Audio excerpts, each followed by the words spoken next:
भागवतम श्रवण करने की इतनी महिमा है कि देवी देवता तक भी श्रवण करने आते हैं श्रीमद् भागवतम। और कामिका एकादशी के दिन महिमा में तो आप विश्वास भी नहीं करेंगे, आपको बताएंगे तो लगेगा कि अरे एक कल्पना होगा, ये थोड़ा बढ़ा चढ़ा के बोल रहे हैं जैसा लगता है।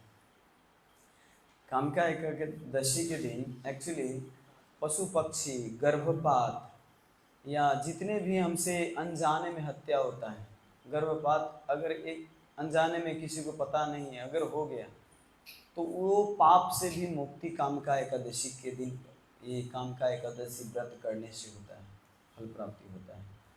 और क्या कहते हैं, पृथ्वी दान है, ये जितने में संसार में जितने सारे पृथ्वी है, ये सारे पृथ्वी को दान किसी को करेंगे तो जितना फल मिलता है उतना फल एक कामिका एकादशी को करने से होता है। और बछड़े और क्या कहते हैं, चारे दान करना, बछड़े दान करना, गाय दान करना होता है, ये सब दान करने केवल कामिका एकादशी के व्रत करने से होता है।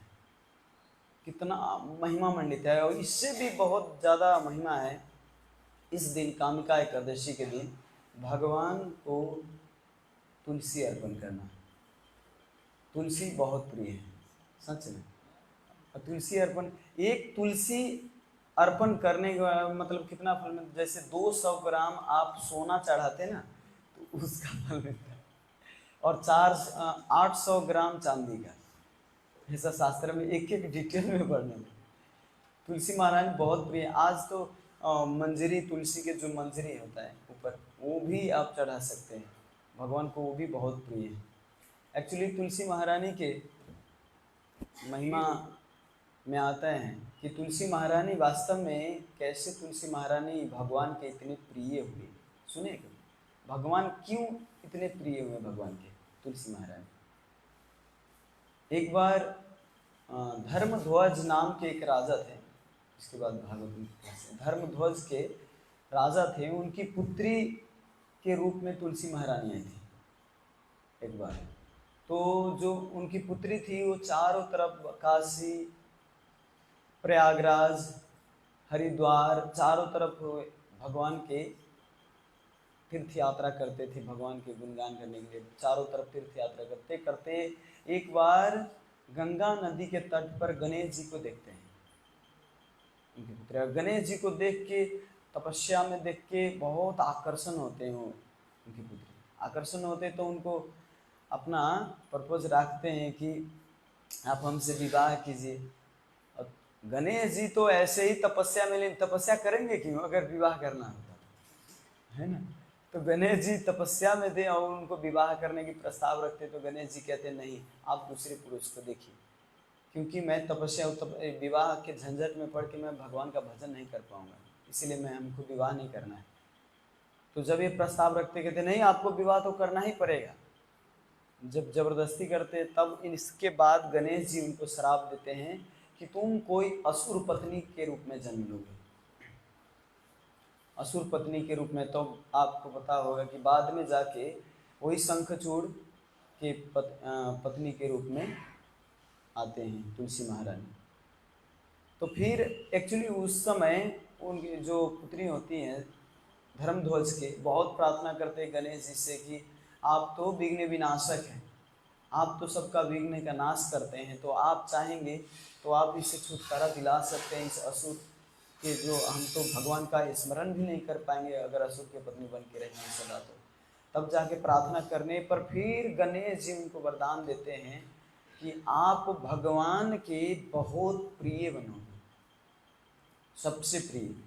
तो गणेश जी तो भगवान के भक्त हैं, भगवान के भक्त का दिया हुआ वरदान भगवान ने स्वीकार किया। तो आप पढ़ सकते हैं, एक श्लोक है, कच्ची तुलसी कल्याणी गोविंद चरण प्रिय, है ना। जो कच्चा तुलसी होता है वो तो और ज़्यादा प्रिय है गोविंद के। आप देखेंगे भगवान की गोविंद के चरण में जब तुलसी पत्ता चढ़ाया जाता है तो कितना सुंदर लगता है ना। एक बार वृंदावन में मैंने सूखा हुआ तुलसी पत्ता चढ़ाए थे भोग में रख के। वैसे चढ़ा सकते हैं, इसमें कोई नहीं, लेकिन महाराज देखे तो कहले खैनी चढ़ाए हैं क्या। हमको याद है तू पत्ता, एक्चुअली पत्ता तो तोड़ तोड़ के खैनी जैसा दिखता है, छोटा छोटा धूल बना के रखे थे, तो कहे खैनी से भोग लगाते हैं क्या? पता नहीं है तुलसी का, पता ही तो कम ही हो गया वृंदावन में। वास्तव में अगर हरा पत्ता हो, अगर उपलब्ध हो तो हरा पत्ता ही चढ़ाने से अच्छा लगता है, बहुत सुंदर भी लगता है। तो कच्ची तुलसी कल्याणी गोविंद चरण प्रिय, भगवान के बहुत प्रिय हैं। इवन तुलसी महारानी के जो आप क्या कहते तोड़ते हैं चढ़ाने के लिए, तो इसके लिए भी तुलसी महारानी से प्रार्थना करना पड़ता है। तुलसी अमृत जन्मासी सदा तुम केशव प्रिय, केशवार्थम चिनोमि त्वाम वरदा भव शोभने। तुलसी महाराज से प्रार्थना करते हैं कि केशवार्थम चिनोमि त्वाम, मैं केशव के सेवा के लिए मैं चिनोमि, आपको तोड़ के ले जा रहा हूँ। केशवार्थम चिनोमि त्वम वरदा भव शोभने, हमको वरदान दीजिए हे तुलसी महारानी कि मैं सदा केशव की सेवा कर सकूं। तुलसी अमृत के समान है, तुलसी अमृत जन्मासी, अमृत से जन्म हुआ है। तो तुलसी महारानी बहुत भगवान के प्रिय हैं। तो विशेष इस कामिका एकादशी के दिन हम भगवान को तुलसी अर्पण कर सकते हैं और उसको अपने प्रसाद के रूप में ग्रहण भी कर सकते हैं। ठीक है, तो आज के श्लोक के चर्चा करने का प्रयास करूँगा। आज के जो श्लोक है 6 नंबर, स्कंद 3 अध्याय 6 श्लोक संख्या 6 से, तो आप लोग दोहराने का प्रयास कीजिएगा। हिरण्यमय सह पुरुषः सहस्त्र परिवत्सरान् अंडकोशवासाप्सु सर्वसत्वोपबृंहितः। हिरण्यमय स पुरुषः सहस्र परिवत्सरान् अंडकोशवासाप्सु सर्वसत्वोपबृंहितः।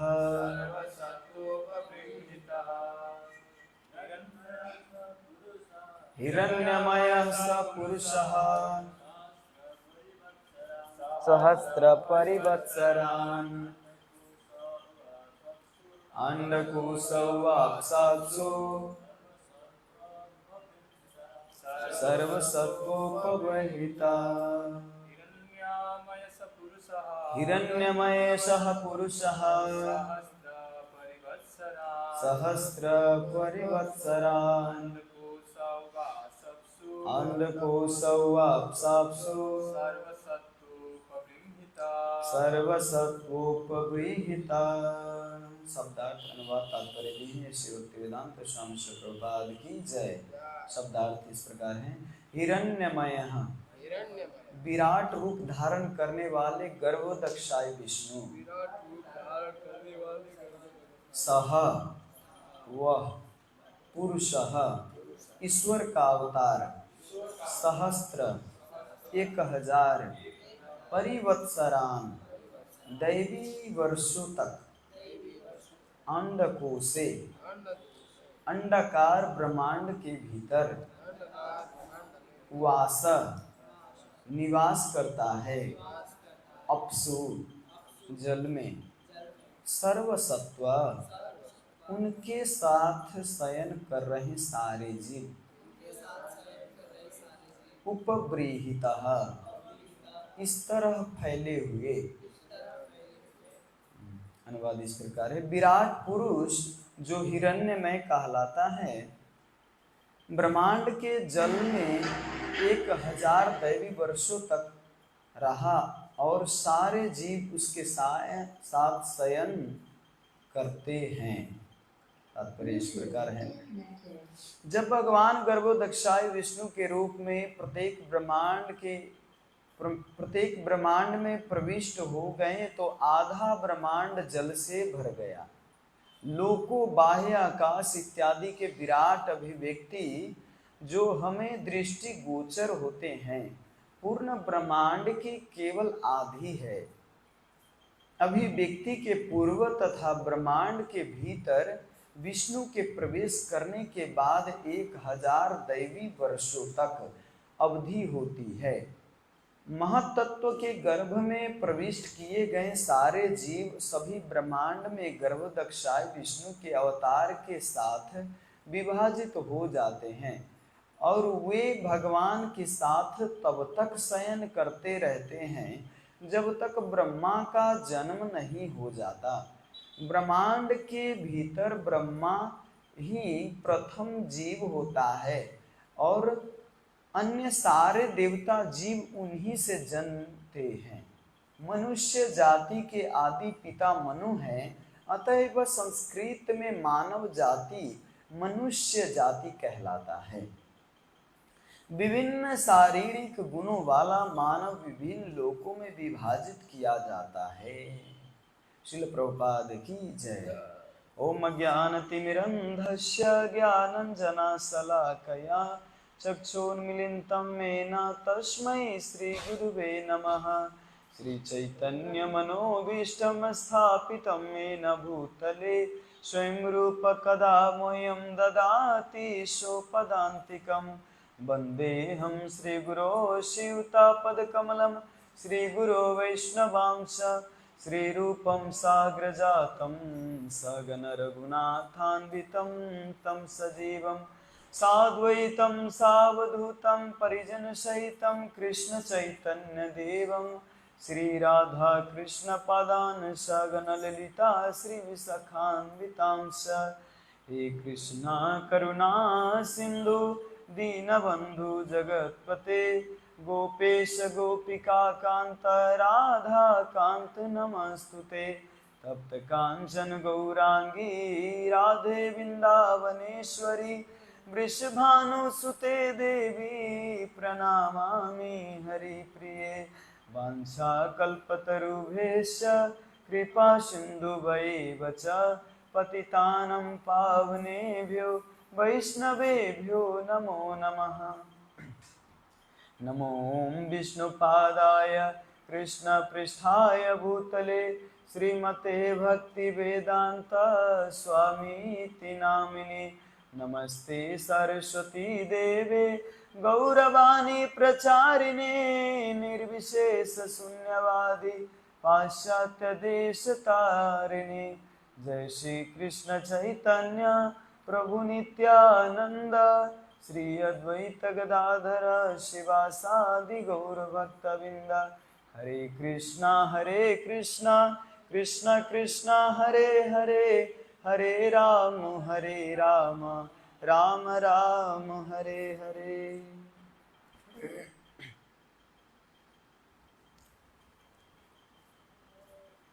हरे कृष्ण। तो विशेष वैष्णव जन के आशीर्वाद से श्री प्रभुपाद जी की कृपा से आज के इस टॉपिक पे हम जो आज का श्लोक है इस पे चर्चा करने का प्रयास करेंगे। तो आज के श्लोक में बताया गया है कि विराट पुरुष जो हिरण्यमय कहलाता है। हिरण्य मतलब सोने जैसा, भगवान पीताम्बरधारी है, सोने जैसा वर्ण है उनका। कई जगह पे आकाश के जैसा भी वर्णन आता है, लेकिन भगवान को हिरण्यमय कहा जाता है क्योंकि जो गर्भदक्षाय विष्णु है वो हिरण्यमय है। हिरण्यमय ब्रह्मांड के जल में 1000 दैवी वर्षों तक रहता रहा और सारे जीव उनके साथ शयन करते रहे। देखिए भगवान अभी भी ये 4 महीना शयन ही करते हैं। हरि शयनी एकादशी लेके और हरि उत्थान एकादशी तक शयन करते हैं योग निद्रा में। हमारे जैसे फोक काट के नहीं सोते भगवान। भगवान सोते हैं तो भक्तों को ध्यान करते। कौन भक्त भजन कर रहे हैं उस भक्त पर कृपा करने के लिए एक्चुअली योग निद्रा में जाते हैं भगवान।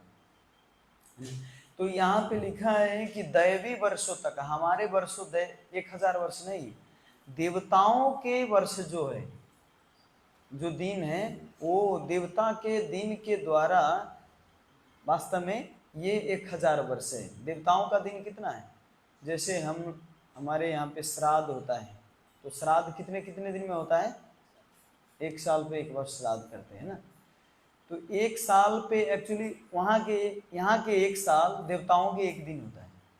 तो जब हम देवताओं को या पितरी को जब अर्पण करते हैं तो 1 साल पे अर्पण करते, तो उनके लिए 1 दिन है।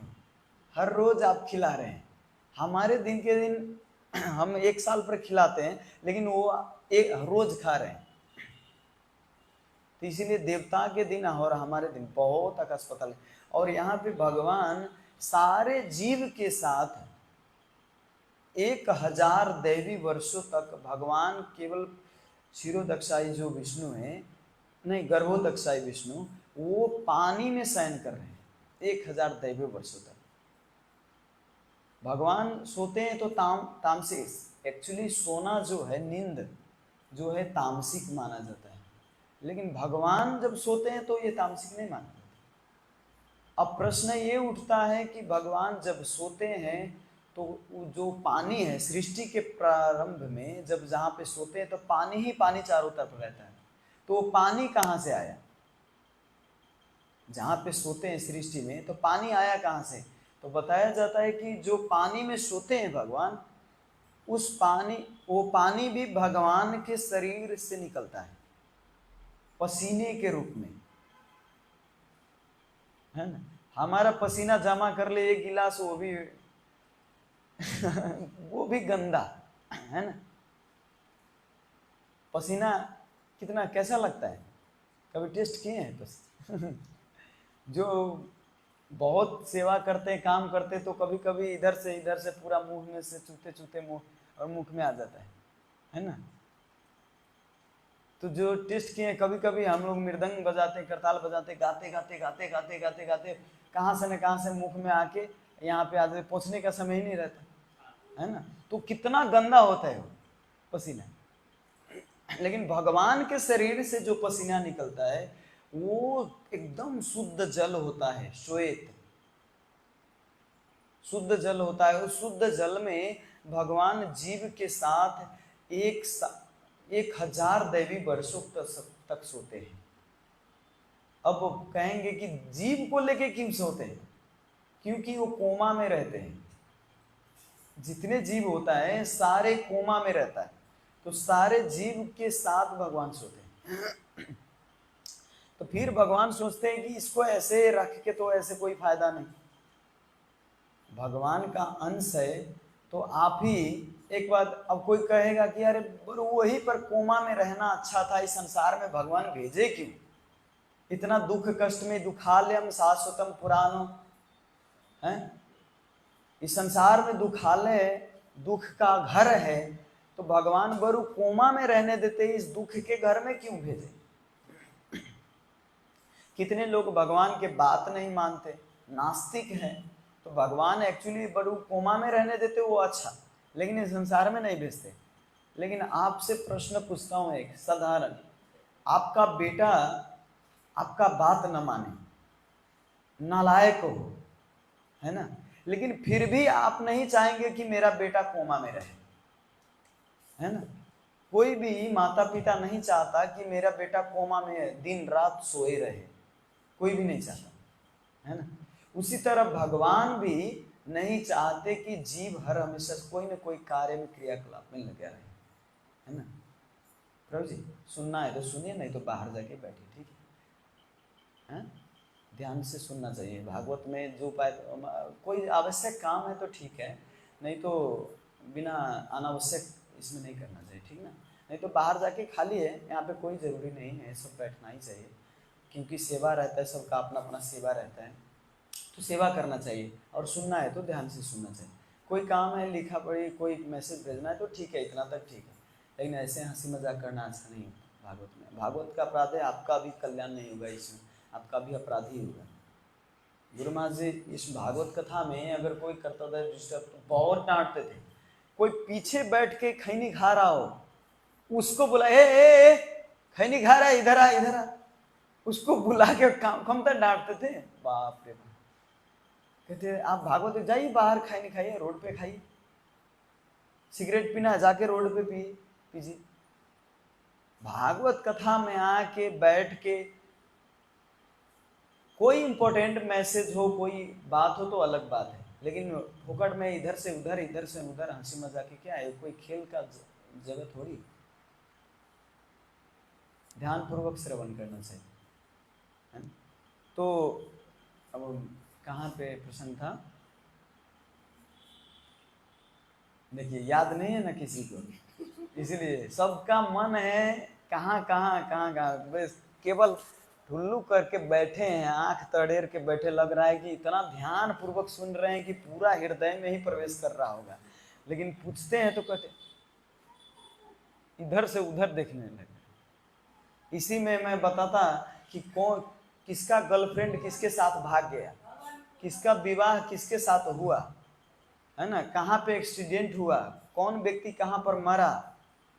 अब ये बात तो सीधा हृदय में ही घुसता है ना, लेकिन अभी ये बात सब याद नहीं रहता।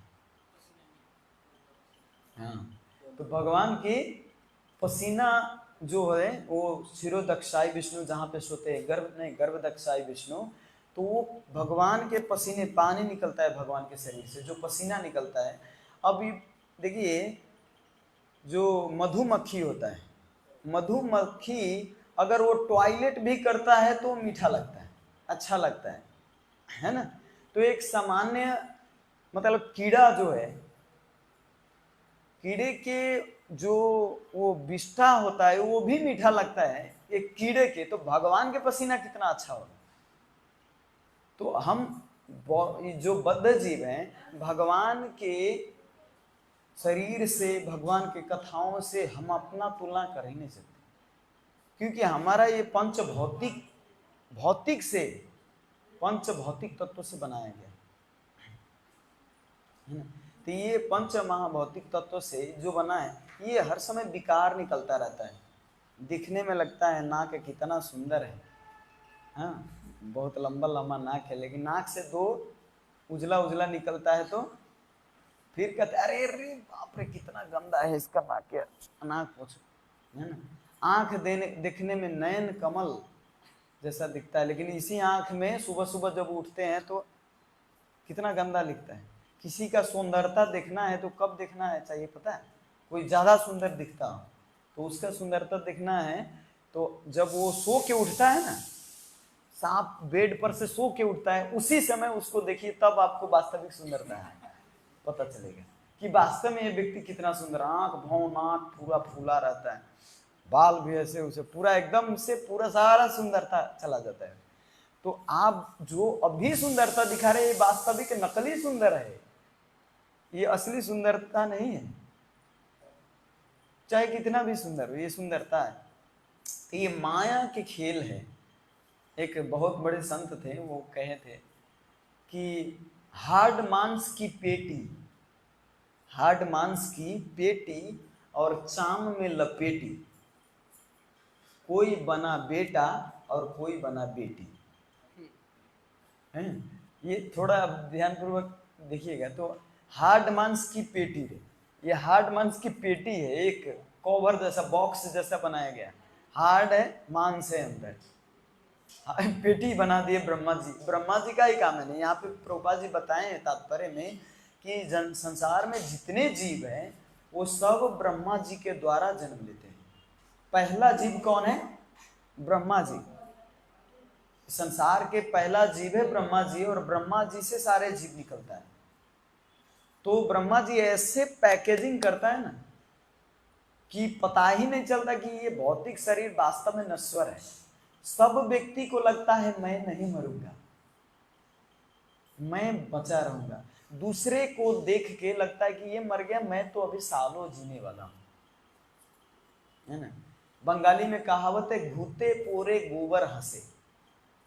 घूते पूरे गोबर हंसे मतलब जो भीजा हुआ गोबर, अभी अभी ताजा ताजा जो गोबर होता है, अभी अभी जो गाय गोबर देती है, वो ताजा गोबर सूखे हुए गोबर को देख के कहता है अरे वाह, अब तो इसका जलने का टाइम आ गया, ये गोबर तो अब चूल्ही में जाने वाला है, अब तो आग में जलने वाला है ये। लेकिन इसको पता नहीं कि मैं भी उसी गोबर की तरह सूखने वाला हूं।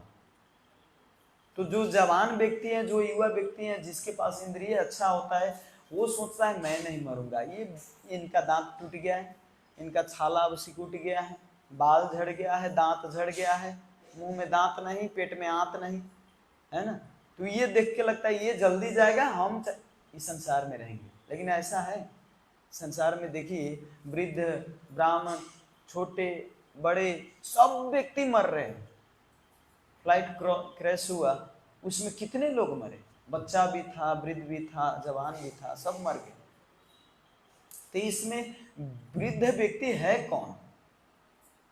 जो जल्दी मरे वही वृद्ध व्यक्ति है। वृद्ध का डिफिनीशन ये है कि जो जल्दी मरे, जो सबसे आगे मरे वो वृद्ध व्यक्ति है। तो सबसे आगे मरेगा कौन, किसका फिक्स है?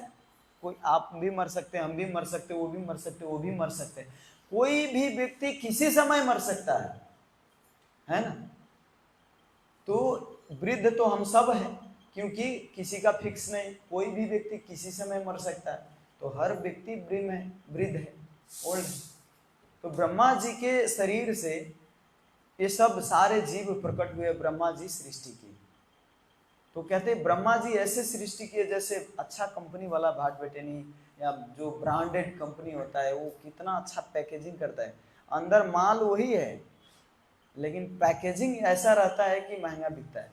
भगवान का दिया हुआ ही पानी है ना, लेकिन उसी पानी को बोतल में पैकिंग कर देते हैं अच्छा से, तो उसी का 30 रुपये। तो वही पानी फिर हमें फ्री में मिलता है, भगवान फ्री में देते हैं, निकाल सकते हैं उसको धरती से, लेकिन वही पानी पैकेजिंग में महंगा मिलता है भगवान का दिया हुआ।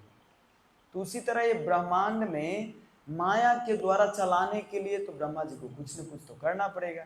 तो इसीलिए हार्ड मांस की पेटी शाम में लपेटी, कोई बना बेटा तो कोई बना बेटी, सब हार्ड मांस का ही खेल है, लेकिन कोई बेटा कोई बेटी है ना। तो इसीलिए वो भी गाते हैं कि माया तेरी बहुत कठिन है राम। भगवान आपकी माया जो है इतना कठिन है, इतना कठिन है कि हार्ड मांस के पता होते हुए भी कोई काम नहीं करता, कोई बुद्धि काम करता ही नहीं। लेकिन वास्तव में ये काम कब करता है? जब आप शास्त्रों को पढ़ते हैं। और शास्त्रों को केवल देखिए, हर चीज बैलेंस करना पड़ता है। शास्त्र पढ़ने के बाद शास्त्र किससे पढ़ा जाए, किसके द्वारा सुना जाए, किससे सलाह लिया जाए, कौन गुरु है, हर चीज। जैसे हम संसार में हर चीज बैलेंस करते हैं, हर चीज। जैसे एक मैथ में ही केवल टैलेंट होने के लिए आपको थोड़ा थोड़ा सब कुछ नॉलेज चाहिए, या साइंस में भी पूरा टैलेंट होने के लिए हर सब्जेक्ट का थोड़ा थोड़ा नॉलेज चाहिए कि नहीं चाहिए? कोई जैसे बाद में नौकरी मिलता है, कोई साइंस का ही व्यक्ति मिलता है, तो बाद में जब पहले से सब सब्जेक्ट का अध्ययन किए रहते हैं ना, सब सब्जेक्ट में कम से कम पास मार्क तो आना ही चाहिए, है ना। कम से कम पास मार्क, ज़्यादा ना भी हो तो कम से कम पास मार्क तो चाहिए। तो इसी तरह हम इस संसार में आप भक्ति में प्रगाढ़ रूप से लगना है, या कोई भी बिजनेस करना तो प्रगाढ़ रूप से लगे, लेकिन सब कुछ थोड़ा थोड़ा बैलेंस कीजिए, क्योंकि ये भौतिक संसार है। जैसे हम अमेरिका जाएंगे, तो अमेरिका में जाएंगे तो प्रभु जी वहाँ के रीति रिवाज के अनुसार आपको जीना होगा, है ना। वहाँ की भाषा बोलना, वहाँ के करेंसी, वहीं का करेंसी यूज करना पड़ेगा। आप अपने नेपाल से करेंसी ले जाके वहाँ पे नहीं यूज कर सकते, है ना। वहाँ के जो है वहीं पर यूज करना पड़ेगा। इसीलिए गोलोक धाम, बैकुंठ धाम वहाँ के वहीं है। तो वहाँ के लिए आप एक बात बता रहे थे कि आप यहाँ के जो भी धन है वो भी गोलोक ले जा सकते हैं। कैसे ले जाएंगे? आइडिया है कोई? आपके पास धन है, संपत्ति है, उसको भी भगवान के धाम ले जा सकते हैं। मरने के बाद तो कोई नहीं कुछ ले जाता ना, हाँ? लेकिन वास्तव में ले जा सकता है। जैसे America, Australia, Japan, France, Ukraine, Russia, है ना, ऑस्ट्रेलिया, जिस भी देश में जाइए तो वहाँ के करेंसी चलाने के लिए आप यहाँ के पैसा को कन्वर्ट करते हैं वहाँ के पैसा और तब जाके उसको चलाते हैं वहाँ पे। तो उसी तरह बैकुंठ धाम में, गोलोक धाम में ये पैसा हमारा, ये करेंसी नहीं चलता। इस पैसे को भगवान की सेवा में, वैष्णवों की सेवा में जब लगाते हैं तो यही करेंसी आप वहाँ भेजिए। ये वैष्णव बहुत सेवा किया था, वैष्णव सेवा किए थे, भक्तों की सेवा किए थे, वो भी गुरु के निर्देशन में, भक्तों के निर्देशन में। बिल्व मंगल ठाकुर की कथा आती है। बिल्व मंगल ठाकुर पूर्व जन्म में बहुत दान किए थे, बहुत वैष्णवों को खिलाते थे, लेकिन मनमाने ढंग से। दान तो करते थे लेकिन मनमाने ढंग से। वैष्णवों के इतना तक खर्च करते थे कि अपने पास कुछ भी नहीं था उनको। जितना धन होता था सब खर्चा कर दिए केवल वैष्णवों को खिलाने में। हर एक भंडारा करते, वैष्णवों को बुलाते खिलाते, वैष्णवों को बुलाते खिलाते। लेकिन एक दिन तो पैसा खत्म हो गया, धन में कुछ नहीं, अपने खाने के लिए भी कुछ नहीं। बाद में एक राजा के पुत्री का मृत्यु हुआ किसी कारणवश। तो राजा के घर में तो बहुत धन संपत्ति, ऐसे जितना भी वो राजकुमारी के संपत्ति था, उनके पास जो भी गहना गुड़िया जो भी संपत्ति था, तो वो सब संपत्ति गहना गुड़िया सब इस राजकुमारी के साथ ही समाधि कर दी। जैसे जलाते हैं तो वहाँ पे जलाएं तो राजकुमारी के जो गहना था, जो संपत्ति था, वो भी वहाँ पे गाड़ दिए। क्योंकि क्या होता है, कभी कभी जो व्यक्ति मरता है उसका आसक्ति उसके सामान के प्रति बहुत ज़्यादा रहता है। अगर वो सामान आप वैष्णवों को भगवान की सेवा में नहीं लगाए या उनको अर्पण नहीं दिए तो बहुत डिस्टर्ब करता है। प्रेत के रूप में आपके घर में किसी को पकड़ेंगे, है ना, या आपको डिस्टर्ब करेंगे, है ना। बोलते हैं ना भूत प्रेत आते हैं, मेरे पापा आते हैं, मेरे मम्मी आते हैं, मर गए लेकिन बहुत डिस्टर्ब करते हैं, है ना, आते हैं। हमारे एक रिलेटिव है, तो जहर खा के मर गए। एक्चुअली कोई कारण था। तो जहर खाने के बाद क्या हुआ, वो अभी तक अपने जितना भी गहना है उनकी, वो सब गहना पे अभी भी आ सकते हैं। अभी भी उस गहना, अगर कोई गहना लगाता है तो उसको डिस्टर्ब, उसके अंदर, हरे कृष्ण, उसके अंदर प्रवेश कर जाते हैं। ये माइक काम नहीं कर रहा था, बच्चा लेते ही माइक काम करने लगे थे। तो वो अपने गहना के प्रति अभी भी आ सकते हैं। वो रिलेटिव फोन करके बता रहे थे। तो इसीलिए राजा अपने पुत्री के जो राजकुमारी थी उनको जब दफन किए तो उनके साथ उनके गहना के भी दफन कर दिए। तो बिल्व मंगल ठाकुर पूर्व जन्म में पता चला गया, पूर्व जन्म में पता चला उनको कि अरे यहाँ पे तो इको कम कर दीजिए, इको जरूर। तो जो गहना था वहां पे जहाँ पे रखा हुआ, तो बिल्वमंगल ठाकुर जाके उस गहने को निकाल के और बेच के फिर वैष्णव की सेवा करने लगे, वैष्णवों की सेवा करने लगे। और वैष्णव की सेवा कर रहे थे, लेकिन फिर तो पैसा तो खत्म होगा, क्योंकि वैष्णव की रोज खिलाते हैं, रोज पिलाते हैं, तो पैसा कहाँ से आएगा। तो गहना बेच के भी फिर खत्म हो गया पैसा उनके पास। अब लाए तो लाए कहाँ से। और राजकुमारी उनको जिस समय गहना ले रहे थे उसी समय सावधान किए थे कि ये गहना ये मेरा है, आप मत लो। आप, इससे अच्छा है कि मैं अपने पिताजी को बोल दूंगा, आप जाइए, मैं जहाँ पे सोता था उसके नीचे मैं अभी भी कुछ छुपा के रखा हूँ वहाँ पे, तो वो गहना आपको प्रदान करेंगे और इससे आप वैष्णव की सेवा कीजिए। सावधान किए थे राजकुमारी, लेकिन फिर भी बिल्वमंगल ठाकुर नहीं माने क्योंकि पैसा खत्म हो गया। तो फिर उस गहना को लेने गए। इसके बाद क्या हुआ, श्राप दिए उनको कि आज तू मेरे जीवन में इतना कष्ट दे रहा है, मैं बोल रहा हूँ, बार बार बोल रहा हूँ कि इसको नहीं ले जाने के लिए, लेकिन फिर भी तुम ले जा रहे हो, तो इसीलिए मैं दूसरे जन्म में मैं तुम्हारे पत्नी के वेश्या के रूप में मैं तुम्हारे भक्ति भजन में बाधा करूँगा। देखिए वैष्णव की सेवा कर रहे हैं और यहाँ पे कितना बड़ा बाधा है। जब बिल्वमंगल ठाकुर के रूप में जन्म लिए तो एक ब्राह्मण परिवार में जो वैष्णव सेवा किए थे उनके साथ अब देखिए वेश्या के प्रति इतना आसक्त हो गए, इतना आसक्त हो गए कि पानी में भी जाते, जब नदी पार करते तो सांप नहीं, क्या कहते हैं, लाश पे चढ़ के पार किए पानी को, गंगा में लाश पे चढ़ के पार किए। और जब छत पे चढ़ते हैं तो जो डोरी होता है वो डोरी भी सांप होता है, उसको पता नहीं चलता कि ये सांप है कि डोरी, और वेश्या के घर में प्रवेश करता है। तो वही वेश्या जो पूर्व जन्म में राजकुमारी थी, तो वेश्या बाद में बताते हैं, पहले से संबंध था उनका, तो राजकुमारी बताती हैं जो वेश्या कि जितना आसक्त हम पर है, इतना आसक्त प्रभु पे अगर भगवान पे होंगे तो प्रभु आपको दर्शन देंगे, भगवान का प्रेम प्रदान होगा आपको, जितना हम पे आसक्त हैं। तब इनके हृदय में ये बात घुसा, और तब जाके बिल्वमंगल ठाकुर इस रास्ते पे लगे। और फिर भी जो संस्कार होता है, जो अधिकार होता है, बार बार जो किए होते हैं वो कभी छोड़ता नहीं। रास्ते में दूसरे स्त्री को भी देखते तो स्त्री अपनी उसी वेश्या के जैसा लगता है, उनको भी भोग करने की इच्छा लगता है। देखिए प्रभु जी, एक मेंटालिटी होता है, पशु मेंटालिटी है ना, पशु बुद्धि कहते हैं इसको।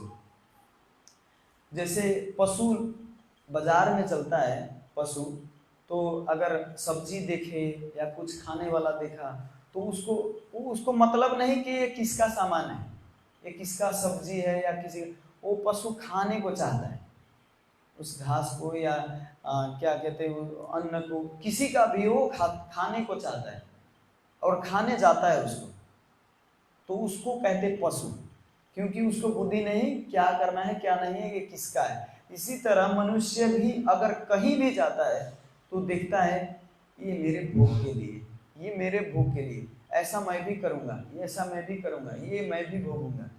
ये भोग मेंटालिटी जो है ना, एक्चुअली इसको पशु मेंटालिटी कहते हैं, पशु बुद्धि। ये पशु के समान मतलब हर समय सोचते रहते, अरे इसके पास है मेरे पास क्यों नहीं, इस मैं भी करूँगा। लेकिन भक्ति में नकल नहीं करेंगे, वो भक्ति कर रहे थे मैं भी भक्ति करूँ, वो तिलक लगा रहे थे मैं भी तिलक करूँ। लेकिन जो गलत चीज है उसमें फिर नकल करते हैं, तो इससे हमारा कभी भी उद्धार नहीं होगा, और इससे कभी हम भक्ति जीवन में विकास भी नहीं कर सकते। और इसी पुनरपि जननम पुनरपि मरणम पुनरपि जनने जठरे शयनम, यह संसारे बहुदुस्तारे कृपया पारे पाहि मुरारे।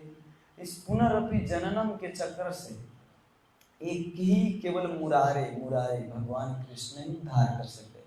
ये कोई सामान्य व्यक्ति इधर उधर कह रहा व्यक्ति नहीं कर रहा, शंकराचार्य बता रहे हैं कि पुनर्जन्म, जब ये जन्म का जो जन्म मृत्यु का चक्र है, इससे केवल मुरारी ही आपको उद्धार कर सकता है, भगवान कृष्ण ही। ब्रह्मा जी भी कह रहे हैं भगवान कृष्ण, अनेक देवी देवता, इंद्र भी कह रहे हैं भगवान कृष्ण, इंद्र हरि व्याकुलम लोकम मृदंती युगे युगे, इंद्र भी कहते हैं, इंद्र के लिए ही आते हैं भगवान कृष्ण। हर बड़े बड़े आचार्य जो महान आचार्य, वो भी भगवान कृष्ण को ही ऑथराइज करते हैं कि भगवान कृष्ण के मुरारी के कृपा से ही संसार के चक्र से आप उद्धार हो सकते हैं। लेकिन माध्यम कौन बनता है? माध्यम भगवान तो उद्धार करने वाले, लेकिन माध्यम वैष्णव बनते हैं, गुरु बनते हैं, है ना। तुलसी महारानी बनते हैं, एकादशी माधवती थी भक्ति जननी जतने पालन करी। ये माधव तिथि है जो एकादशी है, भगवान की बहुत प्रिय तिथि। भगवान इतवारी, सोमवारी, मंगलवारी, बुधवारी, बिहीवारी, ये सब नहीं बोले हैं भगवान, सिंपल जो बोले हैं उतना करेंगे, बस पारण हो जाए। मानिए मैं आपको पानी मांगूंगा तो आप नहीं प्रभु जी पानी क्या पिलाए, आपको घी पिलाऊंगा। आपको पानी से महंगा है घी, आप घी देंगे तो मैं खुशी नहीं हूं, क्योंकि घी पी के हमारा और पेट झरेगा, बीमार हो जाएंगे। लेकिन पानी मांग रहा हूं तो पानी देने से हम प्रसन्न होंगे। तो भगवान भी सिंपल, एकादशी व्रत करो, सूर्यमाला का जप करो, 4 नियम का पालन करो, बस तुम मेरे धाम आ जाओगे। बहुत बड़ा बड़ा तपस्या करने की जरूरत नहीं है ना। मायावादी लोग इतना तपस्या करते हैं, जैसे जैन संप्रदाय में भी आप देखेंगे कि जैनों का जो ये बाल होता है हाथ से नोचते हैं एक एक करके, ऐसे ऐसे। ये हम लोग तो ब्लेड से काटते हैं, वो नोचते हैं, हर बाल को नोचते हैं। और टॉयलेट भी बाथरूम में नहीं कर सकते टॉयलेट, वो रास्ते पर चलते हैं ना, तो जहाँ पे मतलब बगल में बहारते, वो तो बहारते सफा करते तो वो चलते ही, वो तो अलग है। टॉयलेट करके भी वो टॉयलेट में नहीं डालते क्योंकि उसमें जीव पैदा हो, इसीलिए उस टॉयलेट को पानी से घोल के और रास्ते पे फेंक देते कि सूख जाए जल्दी। इसमें कोई मतलब सुनने में भी इतना दिक्कत लगता है। और आपको लगता होगा कि जो काम नहीं मिलता होगा वही उसमें जाता होगा, नहीं, बहुत बड़े बड़े धनी लोग उसमें जाते हैं। बहुत रिच मैन उसमें जाते हैं। तुलसी प्रेमानंद प्रभु जी एक बार कह रहे थे कि जितना मायावादी लोग तपस्या करते हैं ना भगवान की भक्ति के लिए, उतना अगर हम कर ले तो भगवान अभी प्रकट हो जाए आपके आगे। लेकिन उतना तपस्या करने की जरूरत नहीं है। भगवान को प्रकट करके देखिए, भक्तों का उद्देश्य कृष्ण नहीं है, भगवान कृष्ण नहीं है, भगवान कृष्ण का प्रेम है उद्देश्य। हम सुबह सुबह क्या कहते हैं, क्या उद्देश्य है? मानव जीवन का लक्ष्य क्या है? कृष्ण प्रेम। कृष्ण नहीं, कृष्ण प्रेम चाहिए हमको। मानिए दुर्योधन को भी भगवान कृष्ण दर्शन दिए थे, अब दर्शन लेके वो कह रहे ये मायावादी, ये जादू जानता है ये कृष्ण, इसको बांधो बांधो, अपने सब गण को बांधने के लिए बोले, अच्छा तू मेरे बांधने आएगा हमको। तो दर्शन पाके भी नहीं कुछ समझ पाए, है ना। तो भगवान कृष्ण को ही आप दर्शन कर लिए, लेकिन आपको प्रेम नहीं। तो जैसे मैं आपसे मिलता हूँ, आपके घर में प्रसाद भी लेने जाता हूँ, कभी अगर हाउस प्रोग्राम बोला है तो आपके घर में मैं खा लिया, ठीक है, तो एक खाना और एक प्रेम होना अलग बात है। एक दिन मैं खा लिया लेकिन और दिन तो नॉर्मल है। वैसे तो भगवान को आप एक दिन खिला दिए, एक दिन आप आके मंदिर गए, मैं टीका लगा लिया, बस हो गया। लेकिन रोज खिलाना, रोज प्रेम करना, ये अलग बात है। ये प्रेम करने वाला व्यक्ति ही कर सकता है। जैसे एक माँ अपने बेटे को कुछ भी करता है, हर समय उसका देखभाल करते हैं, खिलाते हैं पिलाते हैं, कुछ गड़बड़ ना हो। तो वैसे भगवान को भी हम अपना संबंधी मान के, अपना रिलेटिव मान के हर समय प्रेम करें, तो वास्तव में वो प्रेम भगवान उससे प्रेम करते, उसके ऊपर अपना जीवन न्यौछावर कर देते, भगवान अपना सर्वस्व न्यौछावर कर देते। जब भक्त का सर्वस्व भगवान बनते हैं, भगवान भक्त प्रार्थना करते भगवान से, सर्वस्व तुम्हारा चरणे संप्रिया, पड़ेछि तुम्हारा घरे, आमी तो कुकुर तुम्हारे ठाकुर। कहते हैं मैं तो आपका कुकुर हुए हैं ठाकुर, सर्वस्व तुम्हारा, मेरा जितना भी जो कुछ है आपका है, मेरा कुछ है ही नहीं। मैं क्या आपको दान करूंगा, मैं क्या चढ़ाऊंगा आपको, हमारे पास तो कुछ है ही नहीं। वास्तव में हम क्या चढ़ा सकते हैं भगवान को? ये सारा संपत्ति तो भगवान का ही है। इसीलिए भगवान को अगर कुछ देना चाहते हैं ना इस संसार में, तो सबसे बड़ा चीज है अपना हृदय देना। भगवान को अपना हृदय दीजिए। हृदय व्यक्ति कौन दे सकता है? हृदय आप इस संसार में कितने को दिए? अपने पुत्र को, अपने पत्नी को हृदय दिए हैं, जो काम करते उसको हृदय दिए हैं, तब तो पैसा होता है ना, बहुत ज्यादा मेहनत से लगनशीलता से करता है। लेकिन वास्तव में वो हृदय भगवान को जब देंगे तो, इसीलिए इस्कॉन, कितने लोग कहते हैं इस्कॉन ज्वाइन करने के लिए क्या करना होगा हमको? कुछ नहीं करना है, बस आपको बहुत बड़ा लाखों करोड़ दान मत दीजिए, मत दीजिए, भगवान देंगे, सच में कहीं से न कहीं से देंगे। लेकिन आप जब हृदय देंगे ना, तो आप ही जब भगवान को दे दिए तो आपका सारा संपत्ति तो भगवान का ही है ना। सारा जितना भी जो भी कमाते हैं वो भगवान का है।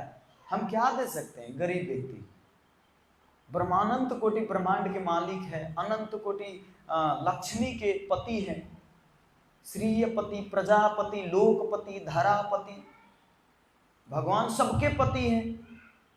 तो भगवान के क्या कमी है? हम क्या दे सकते हैं? नहीं दे सकते हैं तो केवल अपना हृदय। तो इसमें हमारा प्रयास होना चाहिए और ये भक्तों के साथ में रह के होता है। ठीक है, तो 9:05 हो गया। किसी का कोई टीका टिप्पणी प्रश्न तो ले सकते हैं।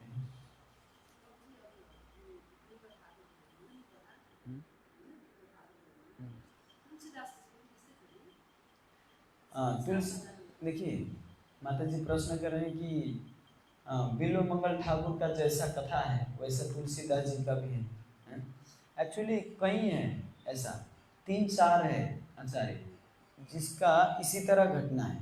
उनके वेश्या से आसक्त हुए, बाद में जाके फिर भगवान का बहुत परम भक्त बने, या नदी पार किए, ऐसा 2-3 का है। कभी कभी आप हमारे भक्तों में भी, प्रभु जी आपका ऐसा हुआ, मेरा भी ऐसा ही सेम सेम है ना, आपका नाम ये है, मेरा नाम भी ये है, आपके घर में ये पूजा हो रहा है, मेरे घर में भी पूजा हो रहा है, ये आपके सपने में ये ऐसा सपना आया, मेरे सपने में भी ऐसा सपना है।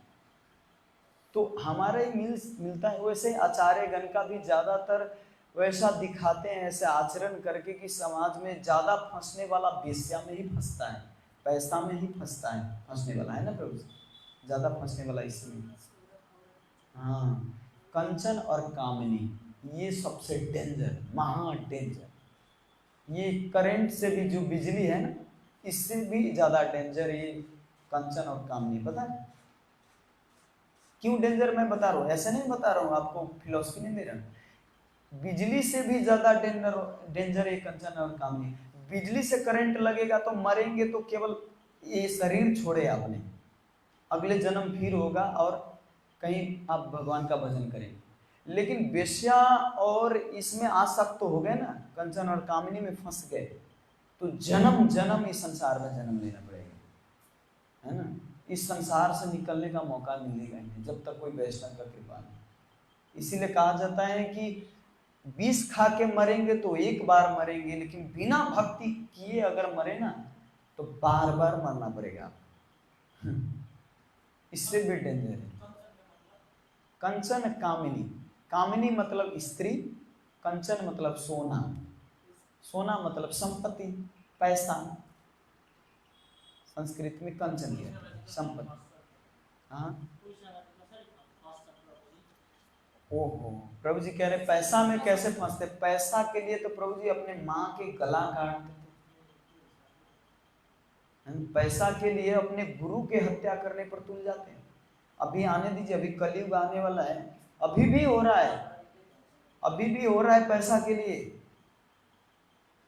एक देश है, वहां पे माता पिता के सेवा करने में तो पैसा खर्च लगता है, तो सरकार का आदेश है कि जब इतना उम्र हो जाए, 60 वर्ष से ऊपर हो जाए, तो उसको ले जाके पहाड़ के नीचे से फेंक दिया जाए। अरे विदेश के बात क्या करते हैं माता जी, इंडिया में ही जब वृद्ध हो जाते तो कई ऐसे नालायक संतान है, वो अपने माता पिता को बैठा के और कुंभ मेला में जाके छोड़ देते हैं। जाते मेला दिखाऊंगा आपको, लेकिन मेला में जाके और भीड़ में जाके छोड़ देते हैं कि घूमता रहे ऐसा ऐसा। इसीलिए तो इतने वृद्ध मिलता है, जवान कोई नहीं मिलता वहां पर, वृद्ध खाली मिलता है। अब कहते हैं हम भुला गए, गुम हो गए, हमारे माता पिता गुम हो गए, बहुत कष्ट है। इसीलिए हम आज अगर संतान को संस्कार नहीं देते तो हमारे ऊपर भी ऐसा आ सकता है। संसार में सब लोग ही हैं, सच में सब व्यक्ति लोग ही हैं, इतना कॉन्फिडेंस रखिए। याव दिजो पार्जन सकता, ताव निजो परिवार सकता, है ना।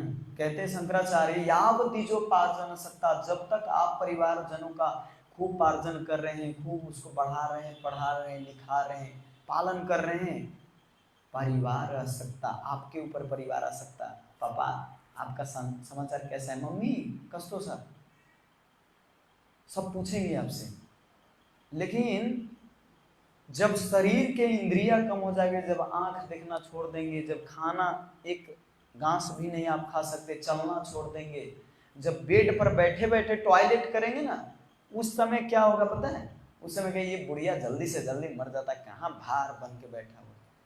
उनके पत्नी भी भार बन के बैठा हुआ। इसीलिए पहले से ही अपना प्लान, बुद्धिमान व्यक्ति पहले से प्लान बना लेता है कि हमको इस संसार से जाना है। ये तो सत्य है ना माता जी, सब जानते हैं कि हम इस संसार से मरने वाले, हम वृद्ध होने वाले। ये कॉन्फिडेंस पूरा 100%, 100 में 100, 1% भी इसमें कम नहीं, सबको पता है। लेकिन जानिया सुनिया विष खाई नहीं, जान के भी सुन के भी विष खा रहे हैं। पता है इस संसार से कुछ नहीं लेके जाना है, लेकिन फिर भी उसी के पीछे दौड़ते हैं, भागते हैं, जीवन बिता देते हैं, लेकिन भगवान के भजन में भक्तों की संगति करना नहीं मानते। तो ये वास्तव में मूर्ख है सच में। हाँ, भक्ति में आने के बाद भी बहुत संस्कार रहता है मतलब, किसी का ये संस्कार, किसी का क्रोध, किसी का काम रहता है। लेकिन भक्ति में आओ तो सही, आने के बाद ना धीरे धीरे धीरे धीरे, जैसे कोई लाइन में प्रसादम बांटते हैं, या क्या कहते हैं, पेंशन मिलता है ना, पेंशन है ना, तो पेंशन मिलता है, तो जो लाइन में लगा रहता है तो हो सकता है बहुत बड़ा लाइन हो तो पीछे हो, लेकिन वो लाइन में रहेगा तो एक बार तो मिलेगा ना, समय आएगा ना उसको मिलने का। हो सकता है टाइम लगे, लेकिन उसको तो पहले मिलेगा ना, है ना। तो वैसे ही हम भगवान के भक्ति के लाइन में, भगवान के लग गए हैं अब लाइन में, अब छोड़ेंगे नहीं इसको, उनको प्रभुपाद जी को छोड़ेंगे नहीं, तो जैसे न तैसे प्रभुपाद जी तो एक न एक दिन इसको तो देंगे। प्रभुपाद जी बोले कि जैसे तैसे इस्कॉन की ये जो बोट है ना, ये नाव, इसको मत छोड़ना, जैसे भी तैसे लटक फटक के चारों तरफ से रहना, कितना भी भक्त दुख दे, कितना भी कष्ट दे, लटक के भी रहना कम से कम। इसमें ट्रेन में धक्का मुक्की होता है, इधर से मुक्का उधर से मुक्का, है ना। टॉयलेट में बैठ के जाना पड़े, लेकिन टॉयलेट से मत निकलना, नहीं तो झड़ जाओगे वहीं पर। उद्देश्य जहां पे है पहुंचना, वहां पे नहीं पहुंच पाओगे, है ना। हाँ हाँ हाँ, अगर उसमें जैसे तैसे एडजस्ट करके रहेंगे। हम अनुभव किए, एक बार हमको भी ऐसा, लगभग कितने साल पहले की बात है, 13 साल पहले की बात है, मैं दिल्ली से आ रहा था नागलोई से, तो ट्रेन, दीपावली का समय था, बहुत भीड़, इतना भीड़ कि हमको टॉयलेट के गेट पे, मतलब टॉयलेट खुला रहता है, खोल के टॉयलेट, और मानिए कि टॉयलेट के ही वहाँ पे बैठ के आना पड़ा। अब क्या करें, आते नहीं तो 6 महीना कम से कम इधर उधर लग जाता, और पैसा भी नहीं था उस समय न उतना, तो सब आया तो अपना गंतव्य पे पहुंच गया। तो इसी तरह हम भगवत धाम जाने के लिए बहुत कष्ट आएगा, इतना मत सोचिए कि आपको परीक्षा नहीं आएगा, बड़ा परीक्षा आएगा। भगवान अपने भक्तों की परीक्षा पास, जैसे लोक सेवा, एक नौकरी प्राप्त करने के लिए कितना बड़ा परीक्षा आता है, दिन रात जग जग के फिर भी नौकरी मिलता है कि नहीं मिलता वो भी गारंटी। तो हम भगवान को पाने के लिए क्यों नहीं इतना मेहनत करें, मिले या ना मिले भगवान को छोड़ दीजिए, लेकिन इस्कॉन रूपी जो जहाज है इसको छोड़ना नहीं, पकड़ के रखना है। अब प्रभुपाद जी गारंटी दिए हैं कि जो इस्कॉन नहीं छोड़ेगा, पक्का रूप से जो पालन करेगा, उसको मैं गारंटी 50% मैं गारंटी लेता हूँ उसको। 50% क्यों बोले, 100% क्यों नहीं बोले, पता है? क्योंकि अपना प्रयास तो आप तो केवल पकड़ के लिए, लेकिन पकड़ के कितने लोग अपने भोग के लिए खर्च करते हैं। इस्कॉन में तो रहता है, दिखता है इस्कॉन में, लेकिन अपना परिवार पालन करने के लिए, अपना सेंस ग्रेटिफिकेशन के लिए, इंद्रिय तृप्ति के लिए। तो ऐसे व्यक्ति को 50% तो गारंटी, 50% यहीं पर अटके रहेंगे, वो अपना प्रयास जारी रखना पड़ेगा। अरे हाथ देंगे तो अपना, जैसे आपको बचाने, आप कुआं में गिरे हैं तो कोई बचाने के लिए हाथ देगा आपको ऊपर से, तो आपको भी तो हाथ उठाना होगा ना, नहीं हाथ हमको बचाइए, हमको बचाइए, मैं हाथ ऐसे रखूंगा, आप हमको बचाइए। अब बोल रहे हैं बचाइए, लेकिन हाथ नहीं देंगे आपको, मैं पकड़ूंगा नहीं, रस्सी पकड़ना नहीं है, हमको बचाइए, तो कैसे होगा? अपना तो प्रयास है ना, प्रभुपाद जी तो बोल दिए है ना, इतना नहीं, तो बस यही है, सिंपल है। लेकिन हमारे लिए बहुत जटिल है, क्योंकि हमारा बहुत सखा ही अनंतासन, बहुत चीज में हमारा मन लगा हुआ है। पुत्री धन यौवन पुत्र परिजना, থেকে আছে পারাতি तीरे ये धन यौवन, ये धन संपत्ति यौवन, जो हमारे पास यौवन मतलब हमारे पास जो जवानी है उसके ऊपर घमंड। पुत्र परिजन, पुत्र भी, परिजन आपके संबंधी, माए बाबू जो भी है सब, ये सब आपकी भक्ति में बाधा है। अब बाधा कहते हुए सब कोई कांटेक्ट हमसे मत रखो, कोई भी हमसे नहीं मिलना है, ऐसा नहीं। बाधा मतलब ठीक है, अनुकूल आपके होना चाहिए। ऐसे छोड़ छाड़ के पूरा साइन करके अब क्या कहते हैं, छोड़ो घर द्वार चलो हरिद्वार, ऐसा नहीं करना है। मतलब इसको युक्त वैराग्य कहते हैं। रूप गोस्वामी युक्त वैराग्य सिखाएं कि आपके साथ सब कुछ होते हुए भी अनासक्त भाव से भगवान का भजन करें। ये जो भी है भगवान का है, मैं जो भी करूँगा वैष्णव की सेवा के लिए, कृष्ण की है। ये जो बच्चा है ये वैष्णव है, इसका मैं पालन करूँगा, अच्छा भक्त बनाऊंगा इसको, बस कृष्ण कॉन्शियसनेस। हरे कृष्ण। श्रील प्रभुपाद की जय, अनंत कोटि वैष्णव वृंद की जय, निताय गौर प्रेमानंद।